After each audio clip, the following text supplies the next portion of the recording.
Assalamu alaikum. Welcome to this English channel. Today we are going to enjoy some important rules to fill in the gaps. So, to know the rules of these gaps, you have to watch the full video. আজকে আমরা শূন্যস্থানের বিভিন্ন বিষয়গুলো দেখব যে শূন্যস্থানগুলো কিভাবে করতে হয়। আমরা অনেক সময় দেখে থাকি শূন্যস্থানের পরে বিভিন্ন বিষয়ের নাম দেয়া থাকে, English, Bangla, drawing, tennis etcetera. এভাবে যখন এই শব্দগুলো দেয়া থাকবে তখন গ্যাপে অবশ্যই ইন বসবে, কিন্তু যখন গুড শব্দ দেওয়া থাকবে বা ব্যাড শব্দ দেওয়া থাকবে তখন অবশ্যই অ্যাট বসাতে হবে, good at, bad at. Next আমরা দ্বিতীয় স্টেপ দেখব, শিওর, সার্টেন, অ্যাশিওর। যখন এই শব্দগুলো থাকবে তখন অবশ্যই শব্দগুলোর দ্বারা নিশ্চিত করা এরকম শব্দের অর্থ প্রকাশ করে, তাহলে অবশ্যই আমরা অফ বসিয়ে শূন্যস্থানটি ফিল আপ করে দেব। যেমন he is sure of it. Next আমরা অনেক সময় ফর কিংবা সিন্স বসাতে পারি না, কখন সিন্স বসবে কখন ফর বসবে এই বিষয়টি নিয়ে আমরা সমস্যায় পড়ে যাই।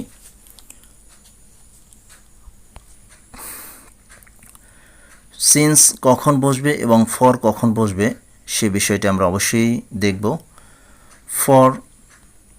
ফরের পরে অবশ্যই সংখ্যাবাচক শব্দ বসবে, যেমন 5 days 2 weeks, 3 years 2 hours।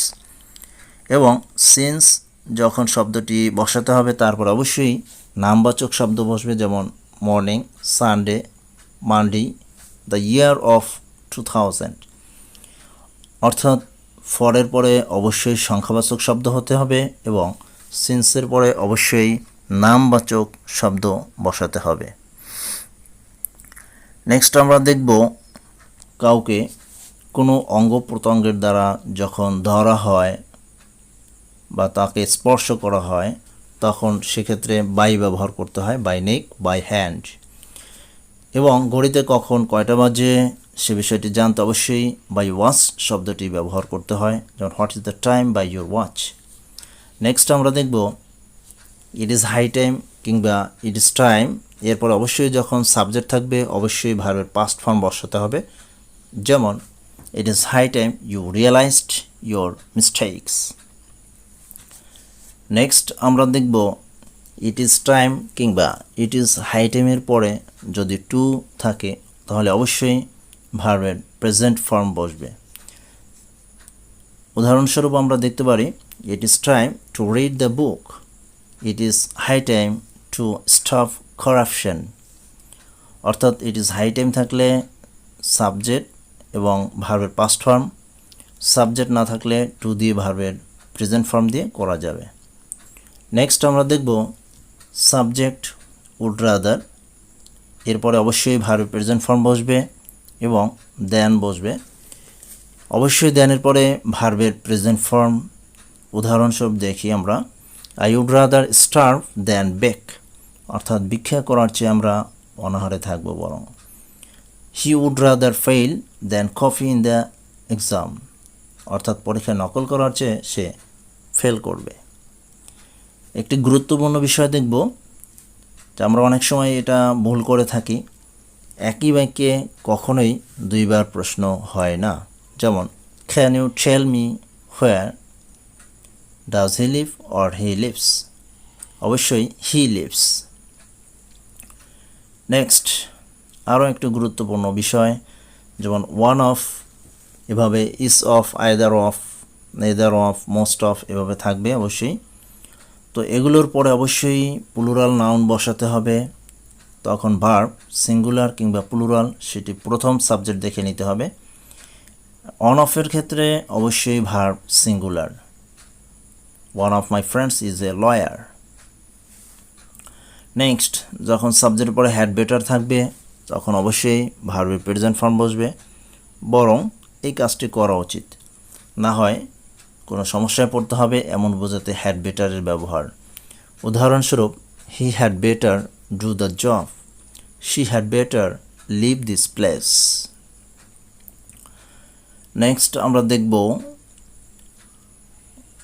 as if, as though অর্থ হলো যেন।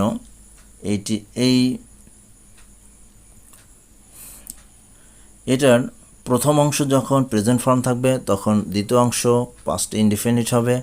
যেমন he walks as if he were blind.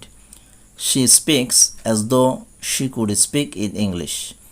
ভার্বের পাস্ট ফর্ম could প্লাস ভার্বের প্রেজেন্ট ফর্ম বসিয়েও করা যাবে।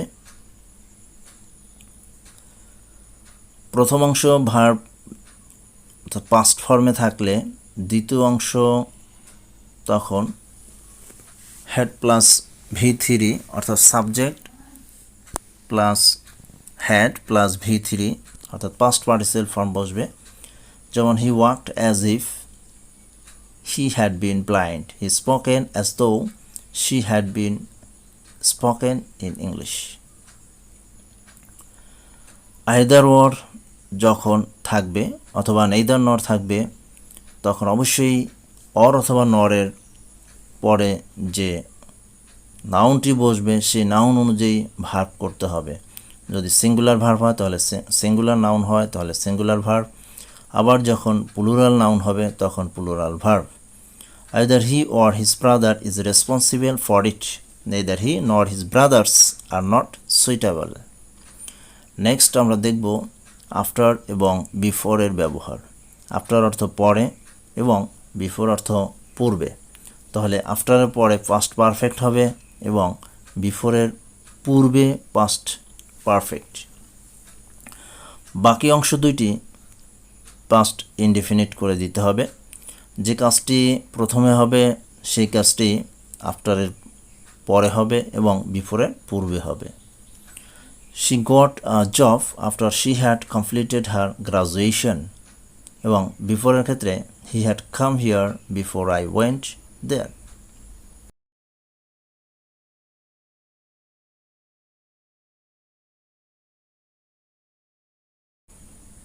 শূন্যস্থানের ক্ষেত্রে যখন আমরা between এর ব্যবহার দেখব তখন এর অবশ্যই and থাকবে অথবা the two শব্দ দেওয়া থাকবে। between and অথবা between the two এরপরে প্লুরাল নাউন দেওয়া থাকবে। যেমন dialogue is written below between myself and my friend অথবা divide the pence between the two children। অর্থাৎ between থাকলে অবশ্যই and এর ব্যবহার হবে অথবা between এর পরে the two plus plural noun হবে। নেক্সট আমরা দেখব রিলেটিভ প্রোনাউনের ব্যবহার।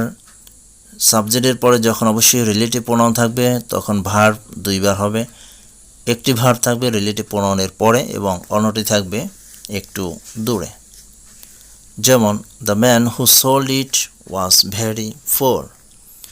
আ book which was bought was old.